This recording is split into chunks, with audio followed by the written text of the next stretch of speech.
मोहर देखकर उन डाकुओं को उस चिट्ठी पर कुछ शक हुआ। सरदार ने बड़ी सावधानी से उस चिट्ठी को खोलकर पढ़ा तो सोते हुए उस लड़के पर उसे बहुत तरस आया।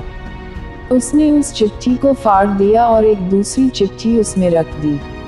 उस चिट्ठी में लिखा था, जैसे ही यह लड़का राजमहल में पहुंचे, तुम इस लड़के से अपनी राजकुमारी का विवाह कर देना। यह काम मेरे वापस आने से पहले ही पूरा हो जाना चाहिए। यह खत उन्होंने उस लड़के के सामने रख दिया और सुबह होने से पहले ही डाकू वहां से चले गए। सुबह जब वह लड़का सोकर उठा तो उस बूढ़ी ने उसे कुछ जलपान कराया। फिर वह लड़का राजमहल की ओर चल पड़ा। राजमहल पहुंचकर उसने वह खत रानी माँ तक पहुंचा दिया। रानी ने जब खत पढ़ा तो उसे बड़ा आश्चर्य हुआ कि राजा ने यह कैसी आज्ञा दी है। एक अनजान लड़के से वह अपनी राजकुमारी का विवाह कर दे। खत पर राजा की मोहर लगी हुई थी, अतः यह कोई धोखा भी नहीं हो सकता। राजा के वापस आने से पहले ही उसे अपनी बेटी का विवाह इस लड़के से करना था।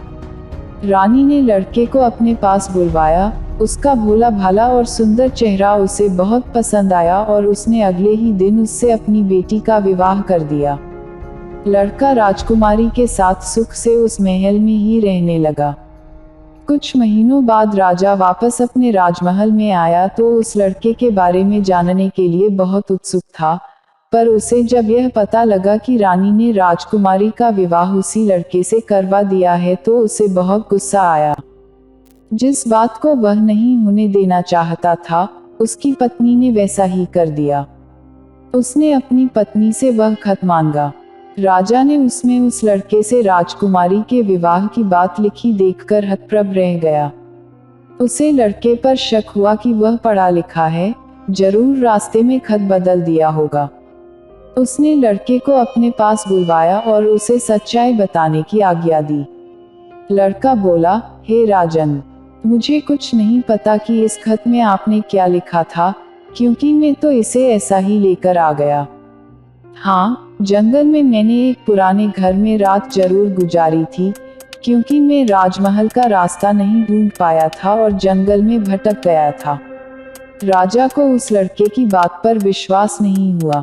वैसे भी राजा को उस लड़के से बहुत नफरत थी। वह नहीं चाहता था कि उसकी बेटी से शादी करने के बाद वह इस राज्य का राजा बने। वह लड़के से बोला, मेरी गैरहाजिरी में रानी ने मेरी बेटी की शादी तुझ कंगाल से कर दी है, पर मैं इस शादी को तब तक अपनी सहमति नहीं दूंगा जब तक तू मुझे शैतान के 3 सोने के बाल नहीं ला कर देगा। जब तू ये 3 सोने के बाल मुझे देगा, तभी सही मायने में उसका पति बन पाएगा। राजा ने ऐसी असंभव शर्त इसलिए रखी थी कि 3 सोने के बाल ढूंढते ढूंढते ही यह लड़का कहीं मर खप जाएगा। इस प्रकार उसे इस लड़के से अपने आप छुटकारा मिल जाएगा। अब लड़के के आगे राजा की आज्ञा का पालन करने के अलावा कोई और रास्ता नहीं था, क्योंकि अगर वह राजा की आज्ञा का उल्लंघन करेगा तो भी राजा उसे मरवा देगा। इससे अच्छा है कि बाहर जाकर ढूंढने पर शायद वह 3 सोने के बाल लाने में सफल हो जाए। वह अगले दिन मुंह अंधेरे ही शैतान के सोने के बाल ढूंढने निकल पड़ा। चलते चलते वह एक बड़े शहर में पहुंचा। शहर की सीमा पर एक बड़ा सा गेट था, जिस पर हथियारबंद सिपाही पहरा दे रहा था। सिपाही ने उस लड़के से पूछा, यहाँ तुम्हारा क्या काम है? क्या तुम कुछ समझते और जानते हो? लड़का बोला, मैं सब कुछ समझता और जानता हूँ। सिपाही बोला, अगर तुम सब कुछ जानते हो तो हम पर भी एक मेहरबानी करो। हमें भी बताओ कि शहर की सीमा पर यह जो कुआं है, पहले इससे मीठा पानी निकलता था, पर अब इसमें पानी ही नहीं है। यह सूख गया है, क्यों? लड़का बोला, अभी तुम थोड़ा सब्र करो। जब मैं अपना काम खत्म करके वापस आऊंगा तो तुम्हें बताऊंगा। इतना कहकर वह गेट से निकलकर आगे गया। उसके बाद वह दूसरे शहर के बड़े से गेट के पास पहुंचा तो वहां पर भी एक हथियारबंद सिपाही पहरा दे रहा था। उस सिपाही ने भी उस लड़के से पहले वाले सिपाही जैसा सवाल पूछा, तो लड़के ने उसे भी वही जवाब दिया। सिपाही बोला, अगर तुम सब कुछ समझते और जानते हो, तो कृपा करके मुझे इतना बताओ कि इस शहर की सीमा पर जो सेब का पेड़ लगा है, उसमें पहले सोने के सेब लगते थे, पर अब यह पूरी तरह सूख गया है, अब इसमें पत्तियां भी नहीं लगती।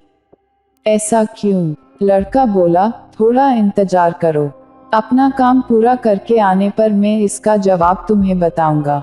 इतना कहकर वह आगे चल दिया और चलते चलते तीसरे शहर की सीमा पर पहुंचा, तो वहां पर एक बड़ी सी नदी थी, जिसमें एक छोटी सी नाव थी और एक नाविक उस पर बैठा था। नाविक ने उससे पूछा, तुम यहाँ क्यों आए हो और यहाँ के बारे में क्या समझते जानते हो? लड़का बोला, मैं सब कुछ जानता हूँ। नाविक बोला, अगर तुम सब कुछ समझते और जानते हो तो कृपा करके मुझे बताओ कि आने जाने के इस काम से मुझे छुटकारा कैसे मिलेगा? लड़का बोला, इस सवाल का जवाब मेरे वापस आने पर तुम्हें जरूर मिलेगा, पर पहले तुम मुझे नदी पार करवाओ। नाविक ने उसे अपनी नाव पर बैठाकर दूसरे किनारे पर छोड़ दिया।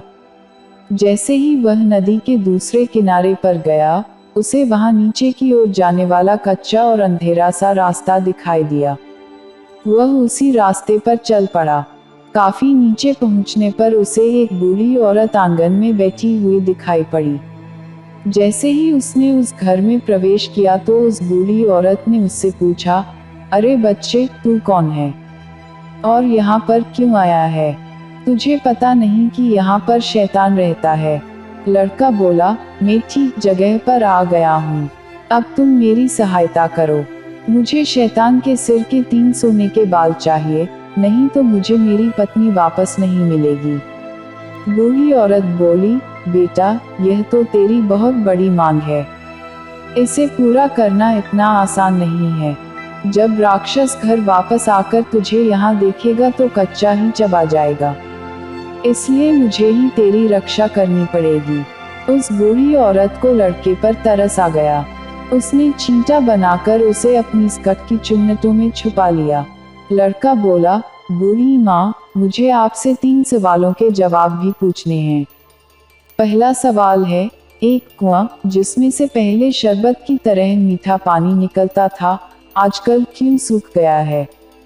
दूसरा सवाल है कि एक सेब का पेड़ जिस पर पहले सोने के सेब लगते थे, अब उस पर पत्ते भी नहीं लगते, वह पेड़ क्यों सूख गया है? तीसरा सवाल है कि एक नाविक को क्यों हमेशा इधर से उधर जाना पड़ता है, उसे इससे छुटकारा क्यों नहीं मिलता? बूढ़ी धाई माँ बोली, ये तीनों बड़े कठिन सवाल हैं, इन सवालों के जवाब भी हमें राक्षस से ही मिल सकते हैं। मैं तेरे लिए यह कोशिश भी जरूर करूंगी, पर अब तू चुपचाप छुप जा।